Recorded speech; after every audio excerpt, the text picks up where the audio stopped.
Sir নমস্কার, আমার নাম রূপা রায়। আমি তেলিয়ামুড়া ডিএস মোটরের একজন কাস্টমার কেয়ার এক্সিকিউটিভ হিসেবে আমি কাজ করছি। স্যার আপনার নামটা কি আছে আমি কি জানতে পারিনি? আপনার অ্যাড্রেস?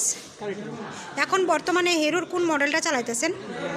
কোন জাতে কিনছিলেন? কতদিন হয়েছে? আজকে কোন জায়গাতে আইছেন? কিসের লিগে আইছিলেন? যখন আজকে আপনার মোটর সাইকেলটা নিয়ে আমাদের এখানে আইছেন, আমাদের এখান থেকে টেকনিশিয়ান বা সুপারভাইজার আপনার ওয়েলকাম জানাইছেনি? যে কাজটার জন্য আজকে আইছেন সেই কাজটা কমপ্লিট হয়েছেনি?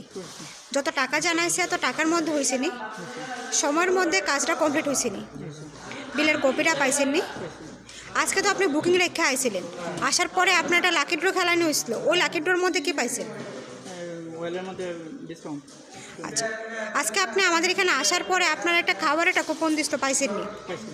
আজকে আপনার মোটর সাইকেলের যে টেকনিশিয়ানের কাজ করছে ওই টেকনিশিয়ানের কাজটা যদি আপনার কাছে ভালো লাগে, ওনার একটা নাম্বার দিতে লাগে। যদি ভালো লাগে 1 থেকে 10-এর মধ্যে কত নাম্বার দিবেন? আজকে আপনার মোটর সাইকেলে একটা পূজা দেওয়া হয়েছে স্যার, কীরকম লাগছে? যদি ভালো লাগে তো বন্ধু বান্ধব বা আত্মীয় স্বজনের কাছে জানাবেন নি ডিএস মোটর থেকে নতুন সাইকেল কেনার লেগা। আজকের কাজটা যদি করায় আপনার কাছে ভালো লাগে, ওই কাজের জন্য একটা নাম্বার দিতে লাগে। সব কিছু যদি ভালো লাগে 9 বা 10 দিতে পারেন, মোটামুটি ভালো লাগলে 7-8 দিতে পারেন। কোনো কমপ্লেন থাকলে এটাও জানাইতে পারেন। অসংখ্য ধন্যবাদ স্যার আপনার এই মূল্যবান সময়টুকু দেওয়ার জন্য, ফিডব্যাকটা দেওয়ার জন্য। আপনার যাত্রা শুভ হোক স্যার।